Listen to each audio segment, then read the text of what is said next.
Matapos magkaroon ng minor injury si LeBron James kontra Phoenix Suns nang aksidenteng matuhad siya ni Kevin Durant kahapon lang. Hindi nga nakapaglaro si LeBron James kanina kontra Portland Trail Blazers kaya pinasan na ni Anthony Davis ang opensa at depensa ng Lakers,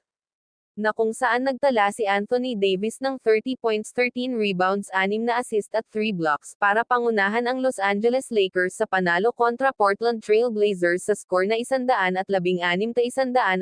at umabante na ngayon ang team standings ng Los Angeles Lakers sa 5-5 win-loss records at bumagsak naman sa 3-6 na win-loss records ang Portland Trail Blazers. Dadako naman tayo sa ibang storya mga lodi na kung saan ay hindi pa nagkaroon ng panalo ang Los Angeles Clippers nang nalipat si James Harden sa kanila galing Philadelphia 76ers. At Russell Westbrook dismayado nang palitan siya ni James Harden sa crucial minutes ng laban nila kanina kontra Memphis Grizzlies,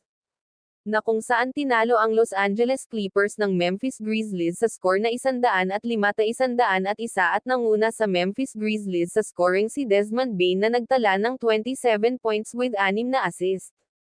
Marcus Smart nagtala ng 17 points, 7 assist with 3 3 points made at sa Los Angeles Clippers naman nanguna si Paul George na may 26 points, 7 rebounds, 7 assist. Marami ang nadismaya ngayon sa NBA at fans ng Los Angeles Clippers sa performance na pinapakita ni James Harden. At higit sa lahat ang pang-real talk ng isang Dallas Mavericks commentator kay James Harden.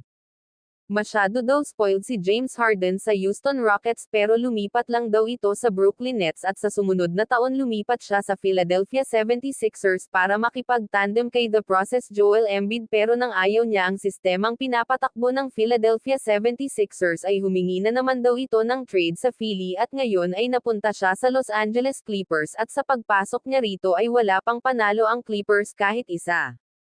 Ayon pa sa interview kay James Harden ayaw niya ang sistemang pinapatupad ng Philadelphia 76ers dahil siya raw ay sistema. Kaya mukhang may nakita sa kanyang hindi maganda ang isang commentator ng Dallas Mavericks.